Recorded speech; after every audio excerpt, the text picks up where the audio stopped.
My name is Sunny Zhang Manni. My student number is 0541040. Level is freshman. Speech title: John McWhorter. Texting is killing language. JK. We always hear that texting is a scourge. The idea is that texting spells the decline and fall of any kind of serious illiteracy, or at least writing ability, among young people in the United States and now the whole world today. The fact of the matter is that it just isn't true, and it's easy to think that it is true, but in order to see it in another way, in order to see that actually texting is a miraculous thing, not just energetic, but a miraculous thing, a kind of emergent complexity that we are seeing happening right now. We have to pull the camera back for a bit and look at what language really is, in which case one thing that we see is that texting is not just writing at all. What do I mean by that? Basically, if we think about language has existed for perhaps 150,000 years, at least 80,000 years, and what it arose as speech. People talked. That's what we're probably genetically specified for. That's how we use language most. Writing is something that came along much later, and as we saw in the last talk, there's a little bit of controversy as to exactly when that happened, but according to traditional estimates, humanity has existed for 24 hours, and writing only came along at about 11:07 p.m. That's how much of a legendary thing writing is. So first there's speech, and then writing comes along as a kind of artifice. Now, don't get me wrong, writing has certain advantages. We write because it is a conscious process, because you can look backwards, you can do things with language that's much less likely if you are just talking. For example, imagine a passage from Edward Gibbon's The Decline and Fall of the Roman Empire. The whole engagement lasted above 12 hours, till the gradual retreat of the Persians was changed into a disorderly flight, of which the shameful example was given by the principal leaders and the Serenus himself. That's beautiful, but let's face that. Nobody talks that way, or at least they shouldn't if they're interested in reproducing that. Laughter is not the way any human being speaks casually. Casual speech is something quite different. Language has actually shown that when we are speaking casually in an unmonitored way, we tend to speak in word packets of maybe 7 to 10 words. You'll notice this if you ever have occasion to record yourself or a group of people talking. That's what speech is like. Speech is much looser. It's much more telegraphic. It's much less reflective. Very different from writing, so we naturally tend to think, because we see language writing so often, that's what language is, but actually what language is speech. There are two things. Now, of course, as history has gone by, it's been natural for there to be a certain amount of bleed between speech and writing. So, for example, in a distant era now, it was common when one gave a speech to basically talk like writing. So I mean the kind of speech that you see someone giving in an old movie where we clear their throat and they go, "Ladies and gentlemen," and then speak in a certain way which has nothing to do with casual speech. It's formal. It uses long sentences like this Gibbon one. It's basically talking like you write. And so, for example, you're thinking so much these days about Lincoln because of the movie. The Gettysburg Address was not the main meal of that event. For 2 hours before that, Everett spoke on a topic that, frankly, cannot engage us today and barely did then. The point of it was to listen to him speaking like writing. Ordinary people stood and listened to that for 2 hours. It was perfectly natural. That's what people did then, speaking like writing. Well, If you can speak like writing, then logically it follows that you might want to also sometimes write like you speak.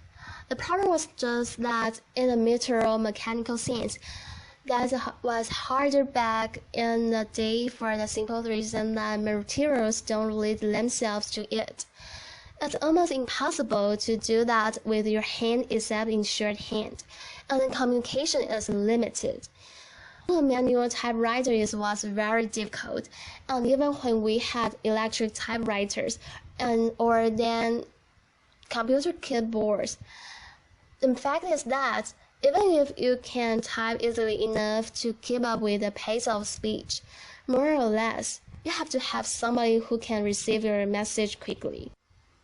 Once you have things in your pocket that can receive that message, and you have the conditions that allow that you can write like we speak, and that's where texting comes in. And so texting is very loose in its structure. No one thinks about capital letters or punctuation when one texts. But then again, do you think about those things when you talk? No. And so therefore, what would you when you were texting? What texting is, despite the fact that it involves the brute mechanics of something that we call writing, is finger speech. That's what texting is. Now we can write the way we talk, and it's a very interesting thing, but nevertheless easy to think that still is producing some sort of decline. We can see this general backness of the structure, a bag of concern with rules and the way that we are used to learning on the blackboard.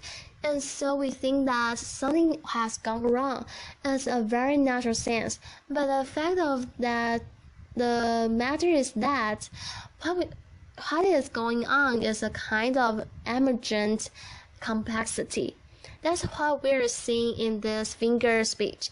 And in order to understand it, what we want to see is in the way.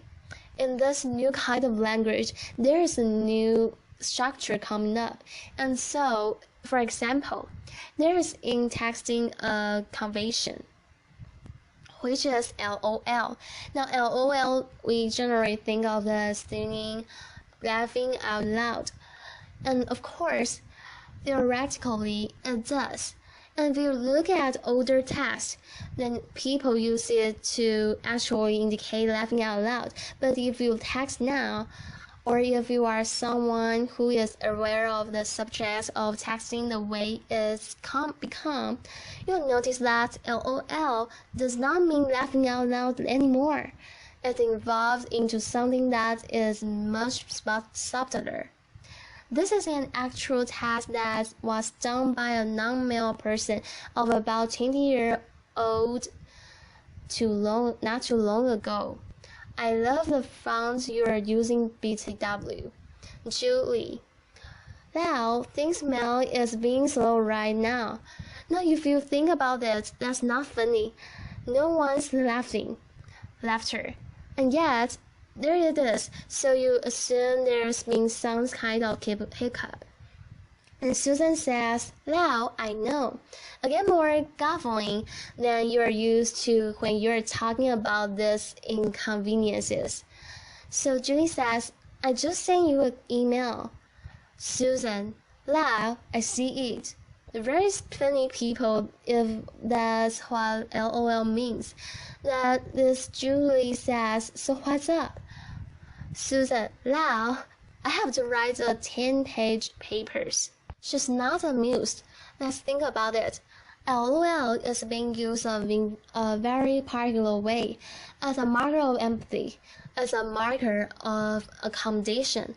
We language call things like that pragmatic particles. And spoken language that's used by real people has them. If you happen to speak Japanese, think about that literal word, ne, that you use at the end of a lot of sentences. If you listen to the way Black youth today speak, think about the use of the word yo. Whole dissertations could be written about it, and probably are being written about it. A pragmatic particle that what LOL has gradually become as a way of using the language between actual people. Another example is slash. Now you can use slash in the way that we are used to along the lines of we are going to have a party/networking session. There's kind of like what we're at. Slash is used in a very different way in texting among young people today. It's used to change the scene.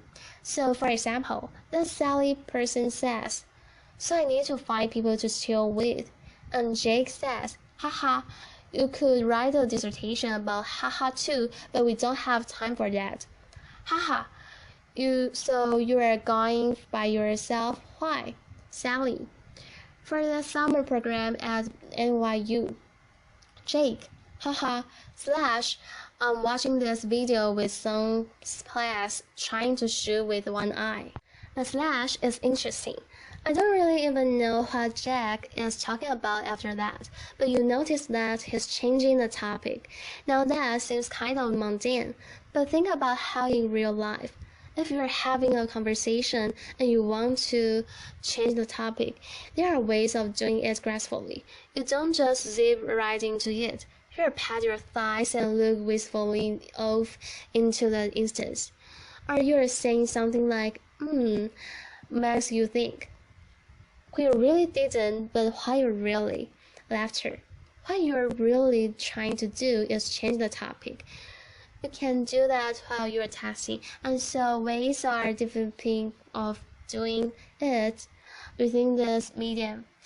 Outspoken languages have what a linguist calls a new information marker, or 2 or 3. Texting has developed one from this slash.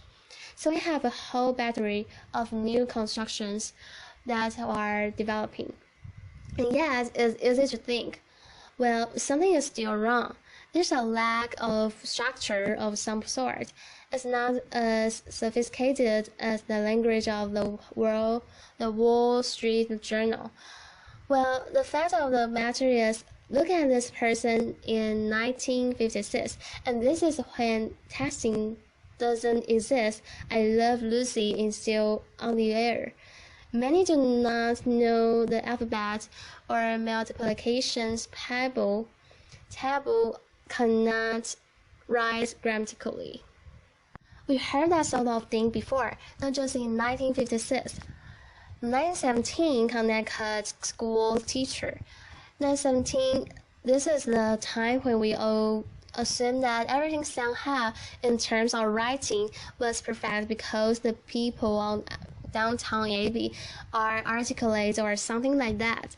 So from every college in the country goes up the cry, our freshmen can spell, can punctuate, and so on. We can go even further back than this. As the president of Harvard, it's 1871. There's no electricity. People have 3 names. Bad spelling, incorrectness as well as inelegance of expression in writing. And he is talking about people who are otherwise well prepared for college studies. We can go even further back. 1841, some of those superintendents of schools is upset because of what he has for a long time. Noted with regret the most entire neglect of the original, blah blah blah blah blah. Or you can go way back to 60 AD, laughter. And there's this poor man who doesn't like the way people are speaking Latin. As it happens, he has writing about what had become French, and so there's are always laughter, applause. There are always people worrying about these things, and the planet somehow seems to keep spinning. And so, the way I'm thinking of texting these days is that what we are seeing is a whole new way of writing that young people are developing, which they're using alongside their ordinary writing skills, and that means that they're able to do things. Increasing evidence is that being bilingual is cognitively beneficial. That's also true of being bidialectal. That's certainly true of being bidialectal in terms of your writing. And so texting actually is evidence of a balancing act that young people are using today, not consciously, of course, but it's an expansion of their linguistic repertoire. It's very simple. If somebody from 1973 looked at what was on a dormitory message board in 1993, the slang would have changed a little bit since the era of love story. But they would understand what was on that message board. Tell a person from 1993, not that long ago, this is Bill and Ted's excellent adventure. Take those people and they read a very typical text written by a 20-year-old today. Often they would have no idea what it meant because a whole new language has developed among young people doing something as mundane as what it looks like to us when you're batting around on their little devices. So, in closing, if I could go into the future, if I go into 2033, the first thing I would ask is whether David Simon had done a sequel to The Wire. I would want to know, and I really would ask that, and then I'd want to know actually what was going on Downton Abbey. That'd be a second thing. And then the third thing would be, please show me a sheet of text written by a 6-year-old girl, because I would want to know where this language had developed since our times. And ideally, I would then send them back to you and me now, so we could examine this linguistic miracle happening right under our noses. Thank you very much. Applause. Thank you. Applause.